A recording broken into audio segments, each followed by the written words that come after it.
Hello students.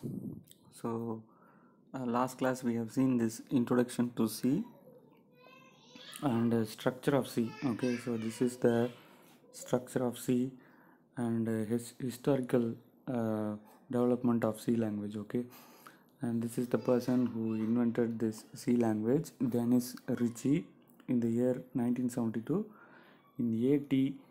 and T. Bell Laboratory of USA. Okay, so these are all the things that we have seen in the last class. So today we are going to see this documentation section. Okay, we have seen what is documentation section. So program heading are given in the documentation section. For this purpose, command lines must be used. Okay, so there are two types of command lines. One is single line command and another is multi-line command. So as the line says, a single line command means it is a single line. Okay, it is a one line command. So this documentation section is only for human understanding. Okay, so this will not be executed by computers. So this is purely for human understanding. Next is linking section. So this is a header file section, so where you can use the previously developed header files, so that it will be acting like a library functions. Okay, so in library what you'll do, you'll just go to the library and take the already written book and you just read it. Okay, likewise, so this library function means in C language there will be codes or programs which are already written by the developers or the software creators. So just you import it and use it in your program. Okay, like functions like printf or scanf, something like that. Okay, so uh, stdio.h is the standard input output dot header file, is the full form for stdio.h, and conio.h is another header file that is used for console input and output dot header file. Okay, so standard input output dot header file and console input output dot header file. Okay, so these are all the two header files that we use commonly in the linking section. Next is definition section. So this definition section is for declaring global variables. Okay, so definition, you will be defining some predefined values in the program so that you can access it. Okay, throughout the program. Next is global declaration. So this global declaration is defining the variable or a value in such a way that it will be acting like a global accessing memory. Okay, so the variable which are declared before the main is called a global declaration. The variable which are declared in the global section can be used in all the sections of the program. Next is main. The starting point of the program is main. A program cannot be written without a main function.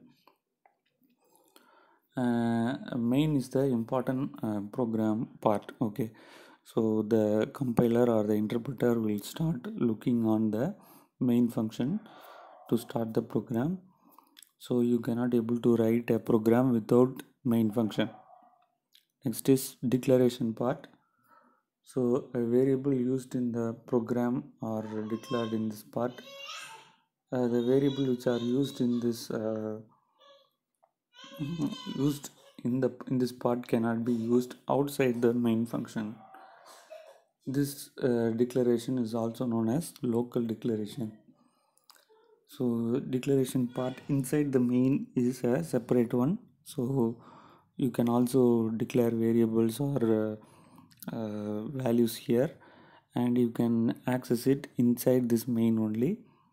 And it is also known as local declaration. Okay, next is execution part.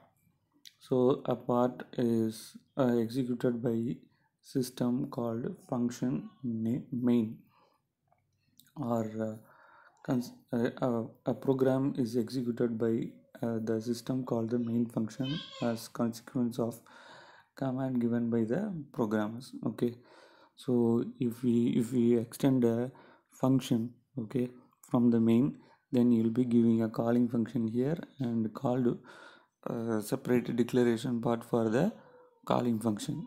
Okay, so next is character set of C. Okay, so what are all the alphabets, or what are all the digits, and what are all the symbols that can be used in C language? Okay, which can be used in C programming language is character set.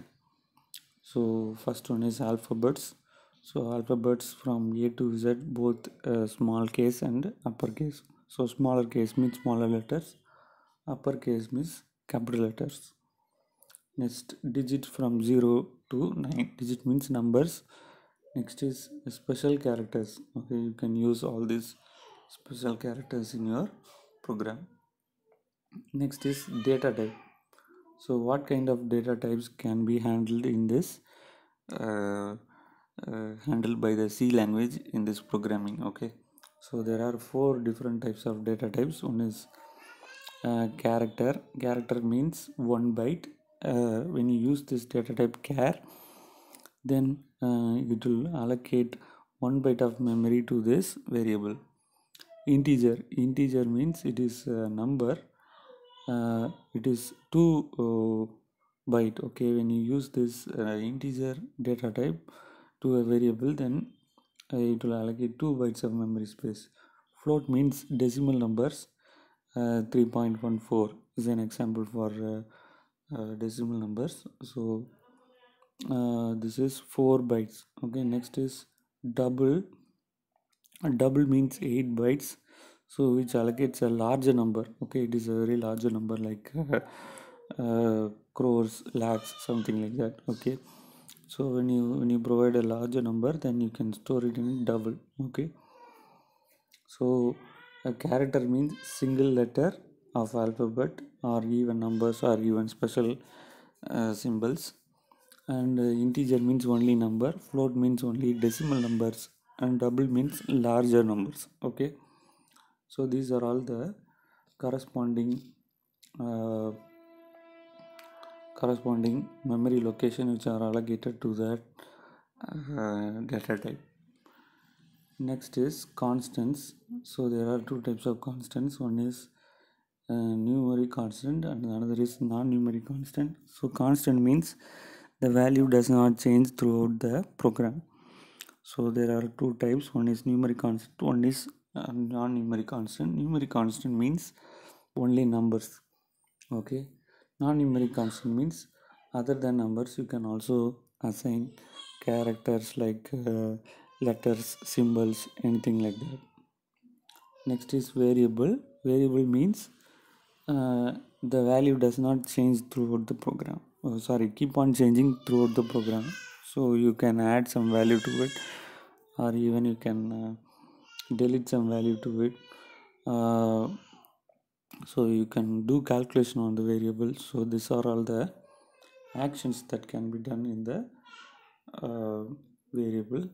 So there are there are rules for naming the variables, so that is given here. Variables are otherwise called as identifiers. Variables are memory location that holds the value.